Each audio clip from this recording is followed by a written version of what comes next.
Amazing day mga ka-GMC. So welcome back to my channel. Ayan. So ngayon pag-usapan natin yung bagong price ni Foxster Binson 27.5. So hindi na rin ito bago, no? Pero kung kayo naghahanap ng sulit na mountain bike na gawa ni Foxster, then ito naka super sale ngayon, no? So clearance sale ngayon ni Foxster Mountain Peak T-Reach. Ayan, Totem. So mga naka clearance sale. So price update, then yung specs na rin, pag-usapan na rin natin yung sulit na nga ba yung bagong presyo niya compare doon sa last year. Ayan, so medyo may kamahalan to last year, pero ngayon feeling ko yung presyo niya napakasulit na. Ayan, pag-usapan natin. Pero bago ang lahat, please like and subscribe.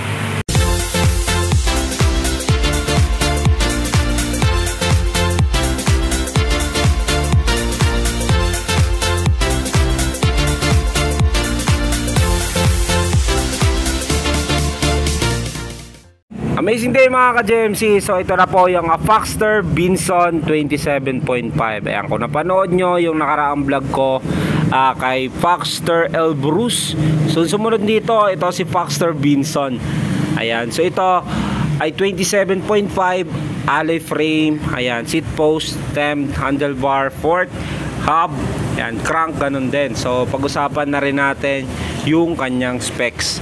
Ayan, kung sulit na nga ba yung presyo niya dito sa specs niya. Si Foxster Binson natin ay lumabas na po ito last 2 years na rin siguro ito, no? Si Binson natin. Ayan, so yung presyo niyan dati ay mga nasa worth 17,000. So magkano na nga ba ngayon itong si Foxster Binson FT 6.3. Ayan, so ito yung frame niya. Ayan, kung mapapansin nyo, glossy black with gray.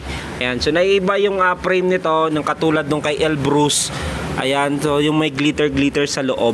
Ayan, kung mapapansin nyo, so nag-iiba-iba siya ng kulay. Halos pares dun sa kay Elbrus eh. Ito yung mga nagustuhan ko dito sa gawa ni Foxster, lalo na yung medyo high quality brand niya. Ayan, so frame niya dito smooth weld, malit yan, tapos palaki ng palaki, tapos medyo pa brusko dito. Yan, meron din yan dito ang warning sign na mag-helmet ka pag gumagamit ka ng bikes. Ayan, for security din yan, secure mo sa sarili mo. Ayan, so dito sa top tube nya, ayan, Binson, ayan yung model nya. Then dito yung kanyang FT 6.3, ito yung pinaka version nya. Then syempre dito sa kanyang down tube, ayan, kung mapapansin nyo, ayan, glossy, napakaganda talaga ng kulay. So Foxster, ayan yung brand nya.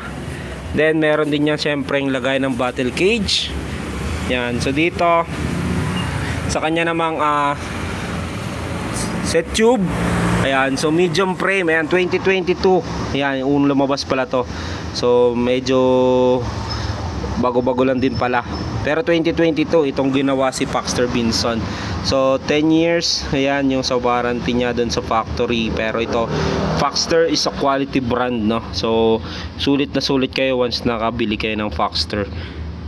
Then yung material niya, ayan, yan po ay aluminum alloy 6061. So medium, halos lahat naman ang gawa ni Foxster ay medium frame.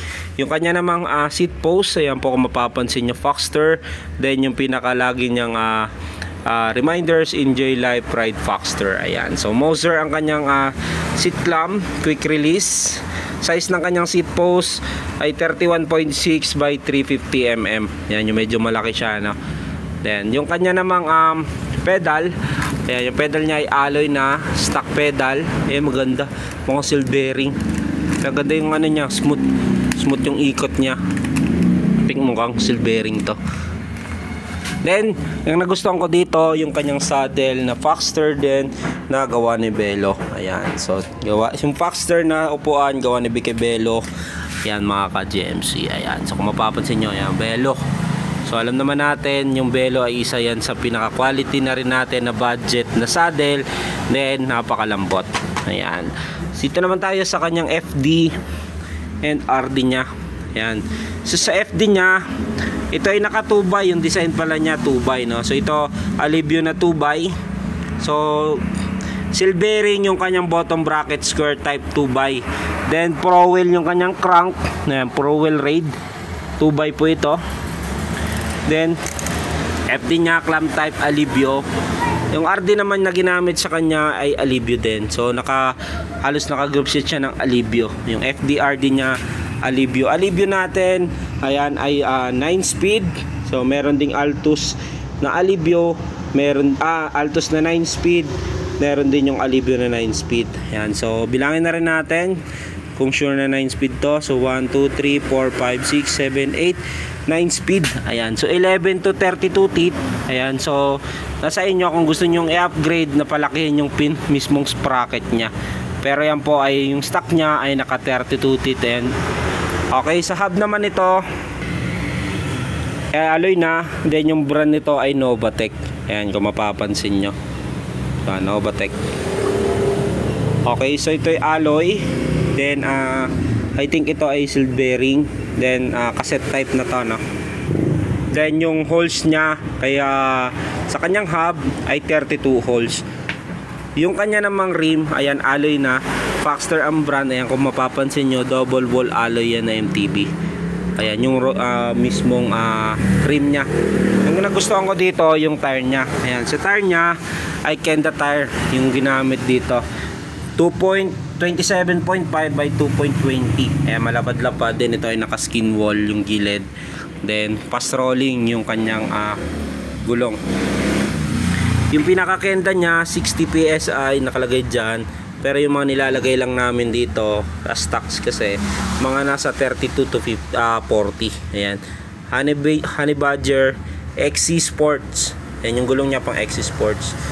Okay, so dito naman tayo sa kanyang unahan. Yan, sa kanya namang head tube. Yung head tube nya ay pagka tapered. Ayan, kung mapapansin nyo, tapered, no? Medyo malaki-laki yung sa ilalim.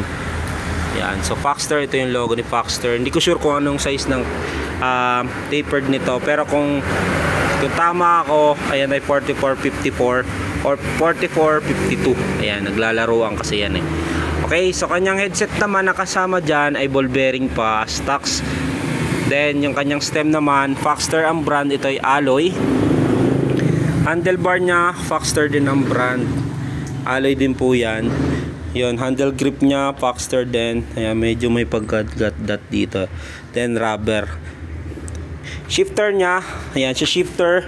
Siyempre, dun sa FDRD nya kanina ay naka Shimano Alivio, dapat match yan.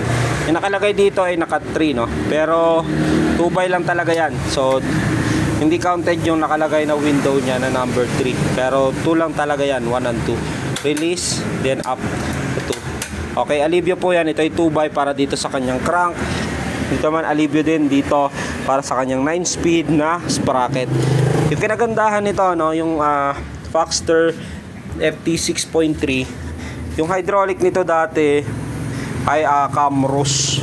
Ngayon ginawa na nilang Shimano MT200. So yun po yung in-upgrade dito kay Faxter Binson 6.3. Itong si Shimano MT200 na yung hydraulic nya.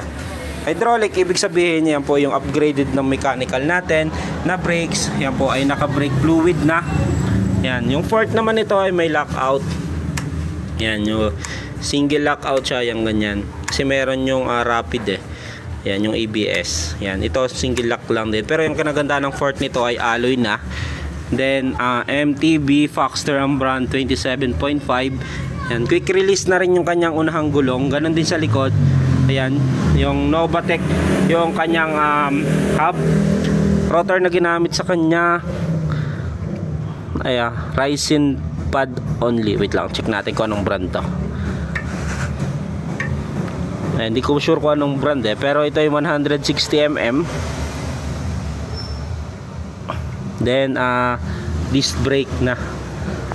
Okay, so cabling, check natin yung cabling nya. Sa cabling, preno nyo sa unahan, syempre dadaan yan dito sa fork. Punta dyan, yung preno naman sa likod. Ayan, yung dumaan dito sa ilalim ng kanyang down tube. Yan, design talaga siya dyan. Yung FD and RD nya ay internal, kabilaan. Yung FD pala nya, kinagandang FD nya, dito siya dumaan. Tagos yan dito. Yan, kasi mostly diba dito yung dumadaan sa ilalim. Pero itong si Foxter Binson, dito yung dumaan sa top, sa may gitna. Dito sa kanyang down tube. Ayan yung FD niya. So dito kasi yung design niya. Ayan, legit. Mapapansin nyo yung cable niya. Ayan, medyo may pagka blue-green. Ayan, yung mga legit na mga cable na Shimano. Okay, si Foxter Binson natin at 27.5, Foxter 6 Binson FT 6.3. Dati itong 17,000. Okay, gaya ng sabi ko kanina, ang presyo niyan ay 17,000 doon sa 27.5. Meron din yung 29er sa mga gusto mag-order. Available din po yan sa TikTok natin. So yung description, ayan yung link sa description, nilagay ko sa mga gusto mag-order. Available sa TikTok natin. Okay, so yung si Foxter Binson natin, alloy frame, seat post, stem, handlebar, fork, alloy yung kanyang hub, alloy na rin yung kanyang crank. Ayan, seal bearing, Shimano Alivio hydraulic. Ayan, alloy rim, Moser, kendang tire. Ayan, sa 17,000 pesos. Ngayon, yung 27.5 na to, maabil nyo na siya ng 14,800 doon sa TikTok shop natin. Ayan, so laki ng discount mo para dito. Ngayon, kung malapit kayo dito sa shop, maabil mo ito ng 14,200 cash pick up, no freebies. Ayan, so mas malaki-laki ang discount mo lalo pag walk-in ka kung malapit ka dito. Pero kung ikaw ay malayo, for example, Luzon, Visayas or Mindanao ka, maabil mo na lang to ng 14,800. Itong Foxter Binson 6.3, 27.5. Ang 29er nito nasa 15,000 pesos. Ayan, so Foxter Binson 27.5. Amazing day mga ka-JMC. So natapos na tayong e-bike check yung Foxter Binson FT 6.3 natin na 27.5 na mountain bike. Ayan, so comment down below kung nagustuhan nyo yung price update ngayon ni Foxter Binson. Ayan, so biruin mo, no, dash ito ang 17,000 pesos, maabil mo siya ng 14,800, cash pick up 14,200. Ayan, so dito lang yan sa atin. Ayan, so kung gusto mag-order, nasa description yung link. Ship nationwide kahit saan sulok ng Pilipinas, nagsiship kami. Okay, so thank you and God bless.